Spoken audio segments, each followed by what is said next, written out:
बाबा सिद्दीकी की हत्या के बाद मुंबई में दहशत का आलम है, न सिर्फ राजनीतिक गलियारों में बल्कि फिल्म इंडस्ट्री में भी। लॉरेंस बिश्नोई ने जब से इस हत्या की जिम्मेदारी ली है, लोगों को पुराने दिन याद आ गए हैं।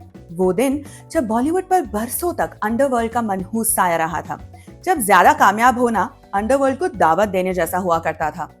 किसी गैंगस्टर से धमकी मिलना कोई अनोखी बात नहीं थी।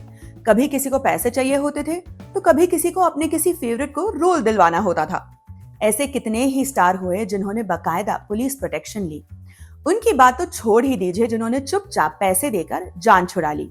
आज जूम बराबर जूम के इस एपिसोड में हम जानेंगे कि वो कौन कौन से सेलिब्रिटीज थे जिन्होंने अंडरवर्ल्ड की धमकी मिलने की बात कबूल की थी।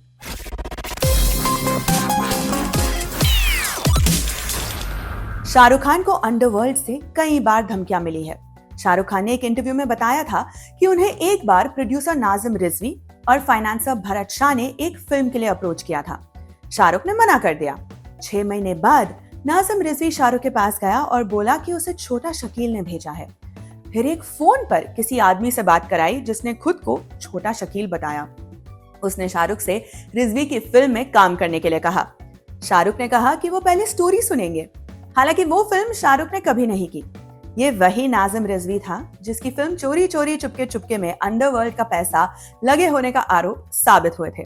नाजिम रिजवी को इस केस में 6 साल की सजा भी हुई थी।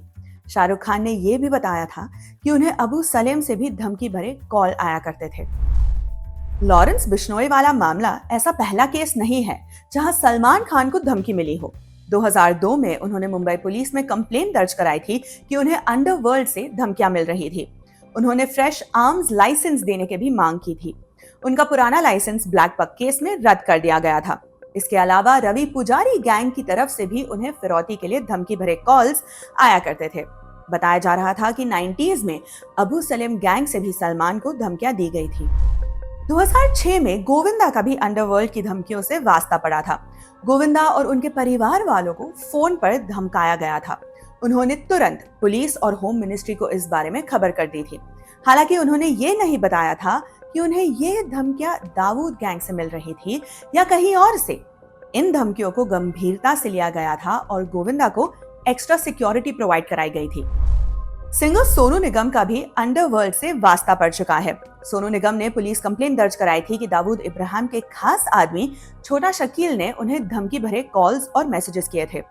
छोटा शकील चाहता था कि सोनू निगम एक इवेंट मैनेजमेंट कंपनी के साथ अपना कॉन्ट्रैक्ट कैंसिल कर दे और उसकी पसंद की किसी और कंपनी से कॉन्ट्रैक्ट कर ले।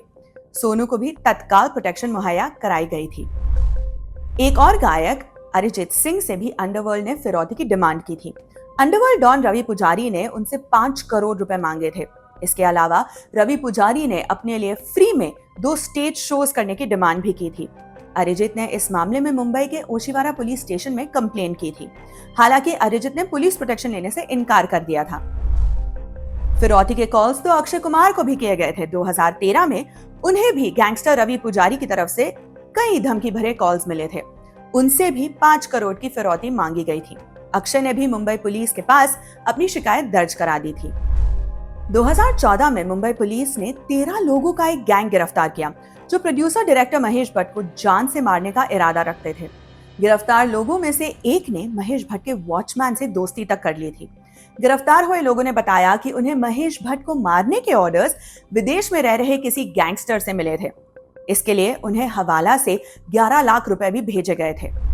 प्रोड्यूसर डायरेक्टर राकेश रोशन ने तो सिर्फ धमकियां ही नहीं झेली, उन पर तो बकायदा हमला हुआ था। साल 2000 में 2 हमलावरों ने उन पर गोलियां बरसाई थी। एक गोली उनके हाथ में लगी थी और दूसरी उनके सीने को छूती हुई निकल गई। ये हमला कहो ना प्यार है कि डिस्ट्रीब्यूशन राइट्स के झगड़े को लेकर किया गया था। अंडरवर्ल्ड वाले चाहते थे कि राकेश रोशन फिल्म के राइट्स उनकी पसंद के डिस्ट्रीब्यूटर्स को दे।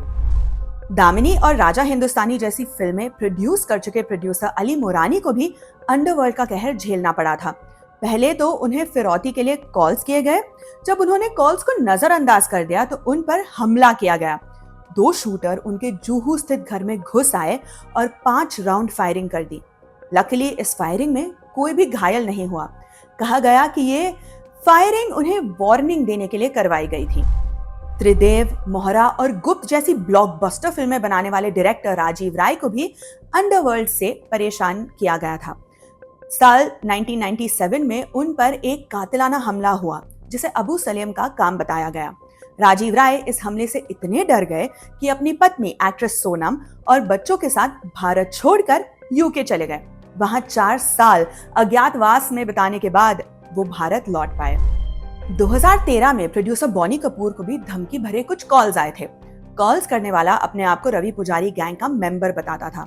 उसका आरोप था कि बॉनी कपूर की वजह से उनके 2 आदमी पुलिस ने पकड़ लिए थे और अब वो बदला लेना चाहता है। उस आदमी ने बॉनी कपूर को धमकी दी कि वो उन्हें गोली से उड़ा देगा। बॉनी कपूर ने तत्काल ये मामला पुलिस की निगाह में ला दिया था।